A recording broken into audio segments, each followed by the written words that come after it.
BRS నుంచి వరుసగా వలసబాట పడుతున్నారు ఆ పార్టీ ఎమ్మెల్యేలు.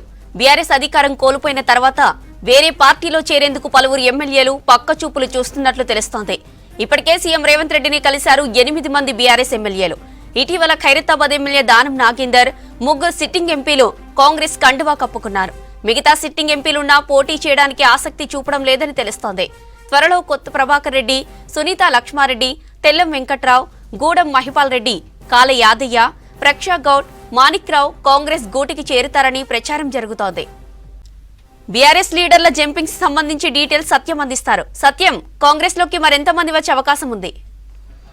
అంటే జ్యోతి, బీఆర్ఎస్ పార్టీ అధికారం కోల్పోయిన తర్వాత కాంగ్రెస్ పార్టీ అధికారం ఈసారి అసెంబ్లీ ఎన్నికల తర్వాత కాంగ్రెస్ పార్టీ అధికారంలోకి వచ్చిన తర్వాత బీఆర్ఎస్ పార్టీకి సంబంధించిన ఎమ్మెల్యేలు పార్టీలో ఉంటారా లేక కాంగ్రెస్ పార్టీకి వస్తారా అనే ఒక చర్చ గత కొద్ది రోజులుగా సాగుతుంది. ఇటీవల 8 మంది ఎమ్మెల్యేలు, బీఆర్ఎస్ పార్టీకి సంబంధించిన 8 మంది ఎమ్మెల్యేలు వరుసగా సీఎం రేవంత్ రెడ్డితో భేటీ అయ్యారు. తాజాగా Khairatabad MLA Danam Nagender, Chevella sitting MP Ranjith Reddy ఇద్దరు నిన్న కాంగ్రెస్ పార్టీలో చేరారు. ఇక తర్వాత ఎవరు కాంగ్రెస్ పార్టీలో చేరుతారనే ఒక చర్చ ప్రస్తుతానికి సాగుతుంది. ఇప్పటి వరకు సీఎంతో భేటీ అయిన వారిలో సునీత లక్ష్మారెడ్డి, కొత్త ప్రభాకర్ రెడ్డి, మాణిక్రావు, అదేవిధంగా కాల యాదయ్య, ప్రకాష్ గౌడ్, గూడెం మహిపాల్ రెడ్డి, తెల్ల వెంకట్రావు భేటీ అయిన వాళ్ళు ఉన్నారు. ఇంకా 7 త్వరలో కాంగ్రెస్ పార్టీలో చేరుతారని అయితే చర్చ ప్రస్తుతానికి సాగుతుంది. ఎందుకంటే గూడెం మహిపాల్ రెడ్డి,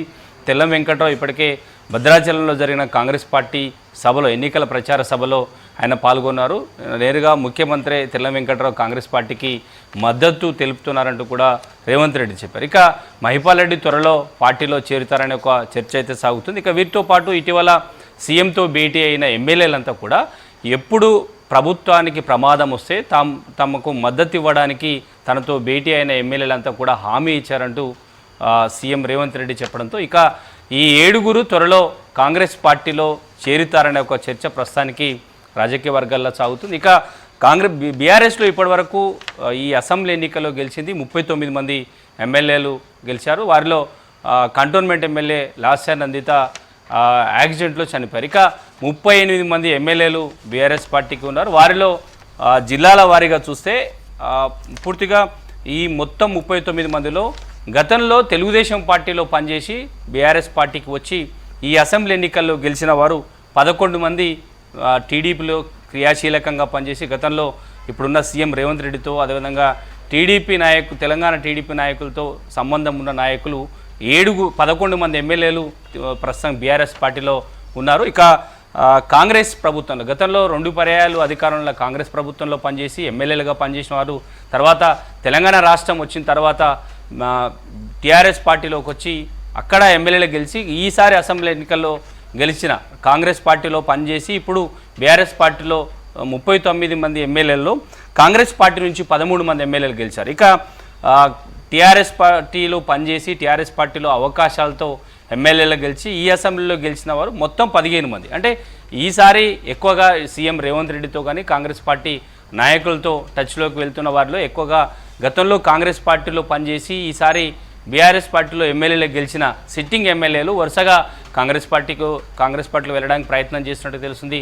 గత తెలంగాణ రాష్ట్రం ఏర్పడిన తర్వాత కాంగ్రెస్ పార్టీని వీడి బీఆర్ఎస్లోకి వచ్చిన ఎమ్మెల్యేలంతా కూడా తిరిగి సొంత గూటికి చేరే ఒక ప్రయత్నం చేస్తున్నట్టుగా తెలుస్తుంది. ఇక టీడీపీలో గతంలో పనిచేసిన వారు ఇప్పుడు ప్రస్తుతానికి బీఆర్ఎస్ పార్టీలో ఎమ్మెల్యే గెలిచి సిట్టింగ్ ఎమ్మెల్యేలు కూడా ముఖ్యమంత్రి రేవంత్ రెడ్డి గతంలో తెలుగుదేశం పార్టీలో పనిచేశారు. ఆయనకున్న అనుభవం, ఆయనతో పాటు చాలామంది ప్రస్తుతానికి కాంగ్రెస్ పార్టీలో వారితో టచ్లోకి వెళ్తున్నారు. వారి ద్వారా వారు కూడా కాంగ్రెస్ పార్టీకి వచ్చే అవకాశం ఉన్నట్టుగా కూడా రాజకీయ వర్గాలు వస్తుంది. ఇక జిల్లాల వారీగా ఒకసారి పరిశీలిస్తే ఆదిలాబాద్ నుంచి, ఆసిఫాబాద్ నుంచి కోవాలక్ష్మి, అదేవిధంగా బోధ్ నుంచి అనిల్ జావేద్ ఇద్దరు ఎస్టీ నియోజకవర్గానికి సంబంధించిన ఎమ్మెల్యేలు ఇప్పుడు ప్రతిపక్షంలో ఉండడానికి ఇబ్బంది పడుతున్నారనే ఒక చర్చ జిల్లాలో సాగుతుంది. వీరు ఇద్దరు కాంగ్రెస్ పార్టీ వైపు రావడానికి అవకాశం ఉందనే ఒక చర్చ ప్రస్తుతానికి ఆదిలాబాద్లో సాగుతుంది. ఇక నిజామాబాద్లో 4 బీఆర్ఎస్ పార్టీ సిట్టింగ్ ఎమ్మెల్యేలు ప్రస్తుతానికి ఉన్నారు.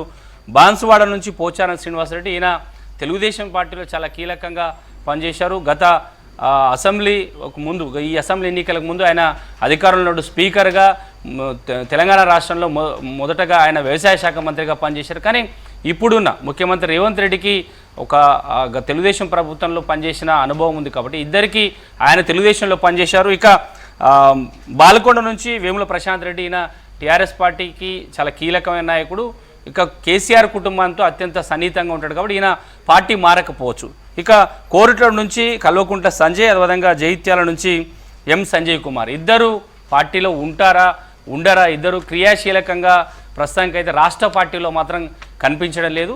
కేవలం నియోజకవర్గానికి పరిమితమవుతున్నారని చెప్పొచ్చు. ఒకవేళ పార్టీ మారాలనుకుంటే కాంగ్రెస్ పార్టీ వైపు వెళ్ళే అవకాశం ఉండొచ్చు అనే ఒక చర్చ అయితే సాగుతుంది. ఇక కరీంనగర్లో 3 నియోజకవర్గాల్లో 3 ఎమ్మెల్యేలు గెలిచారు. దాంట్లో కరీంనగర్ నియోజకవర్గం నుంచి మాజీ మంత్రి గంగుల కమలాకర్ ఆయన కూడా టీడీపీలో పనిచేశారు. ఇప్పుడున్న ముఖ్యమంత్రి రేవంత్ రెడ్డితో కలిసి పనిచేశారు. కాబట్టి ఒకవేళ ఈ పార్లమెంట్ ఎన్నికల తర్వాత రాజకీయ క్రియాశీలకంగా ఒకవేళ ఉండకపోతే, అంటే రాజకీయ పరిణామాలు భారీగా మారితే గంగుల కమలాకర్ కాంగ్రెస్ వైపు వస్తారా లేదా, ఆయన ఎలాంటి నిర్ణయం తీసుకుంటారని మాత్రం ఇంకా క్లారిటీ లేదు. ఎందుకంటే అక్కడ పార్లమెంట్ ఎన్నికల తర్వాత రాజకీయ వ్యూహాలు మారిపోతే గంగుల పార్టీ మారే అవకాశం ఉందనే ఒక చర్చ అయితే కూడా ప్రస్తుతానికి రాజకీయ వర్గాలు సాగుతుంది. ఇక సిరిసిల్ల నుంచి బీఆర్ఎస్ వర్కింగ్ ప్రెసిడెంట్ ఎమ్మెల్యేగా ఉన్నారు. ఇక హుజురాబాద్ నుంచి పాడి కౌశిక్ రెడ్డి ఈయన కాంగ్రెస్ పార్టీలో గతంలో కీలకంగా పనిచేశారు. ప్రస్తుతం మంత్రిగా ఉన్న ఉత్తమ్ కుమార్ రెడ్డికి కజిన్ బ్రదర్, ఆయన కాంగ్రెస్ పార్టీలో పనిచేశారు. కాబట్టి ఒకవేళ బీఆర్ఎస్ పార్టీ రాజకీయ పరిణామాలు మారిపోతే ఆయన కూడా కాంగ్రెస్ పార్టీకి రావడానికి అవకాశం ఉందని మాత్రం ఒక చర్చ సాగుతుంది. ఇక ఉమ్మడి మెదక్ జిల్లాలో 7 అసెంబ్లీ స్థానాలను బీఆర్ఎస్ పార్టీ దక్కించుకుంది. దాంట్లో సిద్దిపేట నుంచి హరీష్ రావు, అదేవిధంగా నర్సాపూర్ నుంచి సునీతా లక్ష్మారెడ్డి ఇప్పటికే సీఎం రేవంత్ రెడ్డితో భేటీ అయ్యారు. జైరాబాద్ నుంచి మాణిక్రావు, ఈయన కూడా మొదట కలిసిన 4 ఎమ్మెల్యేలో మాణిక్రావు ఒకరు. ఇక సంగారెడ్డి నుంచి చింతా ప్రభాకర్, ఈయన మాజీ మంత్రి హరీష్ రావుకి అత్యంత సన్నిహితుడు. ఆయన కాంగ్రెస్ పార్టీలోకి రావాలన్నా అక్కడున్న రాజకీయ పరిణామాలు వర్కింగ్ ప్రెసిడెంట్ జగ్గారెడ్డి అడ్డుకునే అవకాశం ఉంటుంది, ఆయన పార్టీ మారకపోవచ్చు.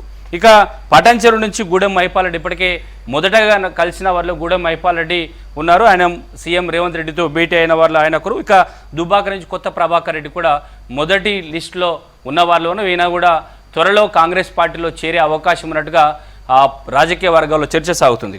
ఇక గజ్వేల్ నుంచి టీఆర్ఎస్ అధినేత కేసీఆర్ ఎమ్మెల్యేగా ఉన్నారు. ఇక మేడ్చల్ నుంచి మాజీ మంత్రి మల్లారెడ్డి, ఈయన పార్టీలో ఉంటారా ఉండరా తెలియదు. ఇప్పటికే కాంగ్రెస్ పార్టీ నేతతో కలిసే ఒక ప్రయత్నం చేస్తున్నారు. ఆయన నేరుగా కాంగ్రెస్ అధిష్టానం నుంచి లాబింగ్ చేసి ఆయన కాంగ్రెస్ పార్టీలోకి వస్తారని ఒక రాజకీయంగా చర్చ సాగుతుంది. ఇక మల్కాజ్గిరి నుంచి మర్రి రాజశేఖర్ రెడ్డి, ఈయన కూడా ఆయన మల్లారెడ్డి అల్లుడు.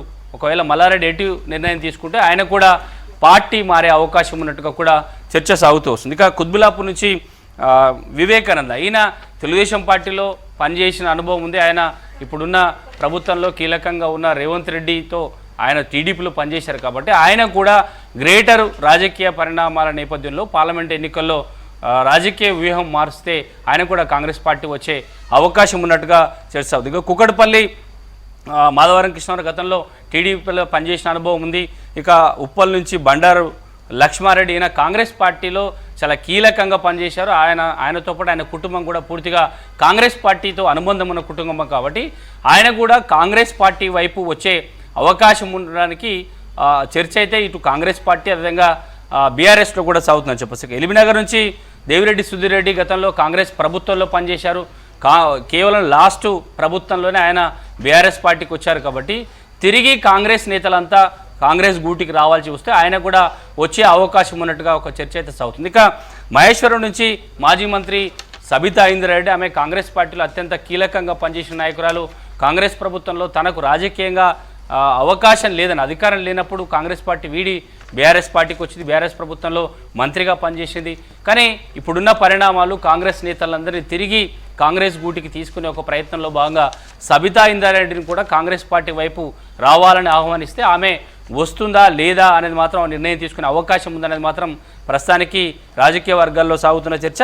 చేవెళ్ళ నుంచి శ్రీశైలం షేర్లింగ్, రాజనగర్ నుంచి ప్రకాష్ గౌడ్ ఇప్పటికే సీఎంను కలిశారు, ఆయన టీడీపీలో కలిసి పనిచేశారు.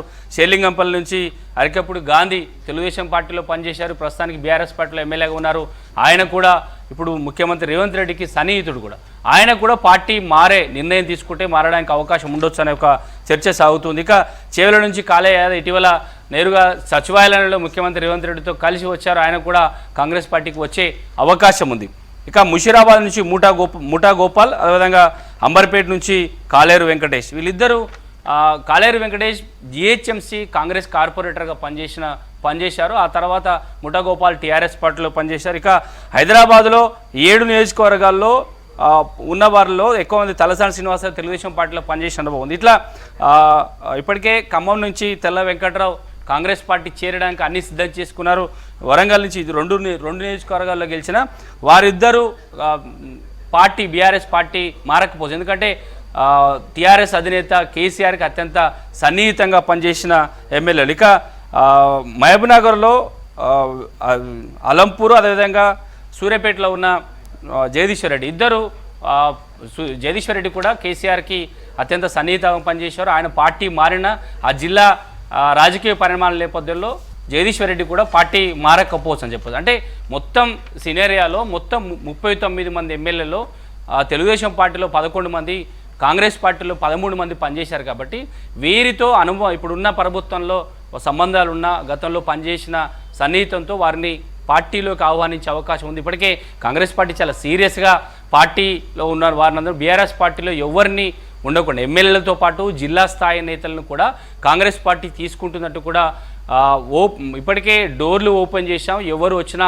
తాము కాంగ్రెస్ పార్టీలో తీసుకుంటామని ప్రకటన చేసింది. కాబట్టి ఆ పార్టీకి సంబంధించిన ఎమ్మెల్యేలు గతంలో టీడీపీలో పనిచేసిన వాళ్ళు, కాంగ్రెస్ పార్టీలో పనిచేసిన వారు ప్రస్తుతానికి బీఆర్ఎస్ పార్టీలో సిట్టింగ్ ఎమ్మెల్యేలు ఉన్నారు. కాబట్టి వారిని అందరినీ పార్టీలోకి రావడానికి కాంగ్రెస్ పార్టీ ఓకే చెబితే వీరంతా కూడా వస్తారనే ఒక రాజకీయంగా పార్టీలో చర్చ సాగుతుందని చెప్పొచ్చు.